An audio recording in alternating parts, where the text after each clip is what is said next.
15 needle embroidery machine cap sleeve operation tutorial. First, release the embroidery. Then, switch to the cap drive.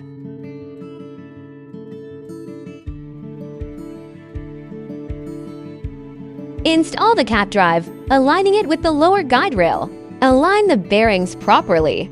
Push the guide rail in. Align the screw with the slot next to the nut and push it in. Do the same for the screws on this side. Position the cap drive at the center of this drive unit.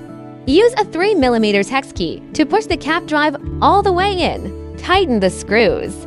The cap drive installation is complete. Mount the prepared cap onto the machine. Insert the cap by pushing it towards the right or left side. Then rotate it to the correct orientation. Secure it with the 3 clasps. Select the pattern you want to embroider. Then choose the embroidery thread colors. You can adjust the embroidery position up, down, left, or right. Enter the embroidery confirmation mode.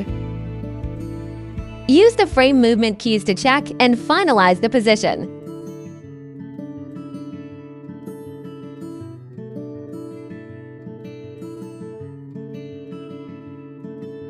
Check if the pattern exceeds the frame limits. You can adjust the embroidery speed. The recommended speed for capping. Embroidery is generally below 700 RPM. Click the Start key to begin embroidery.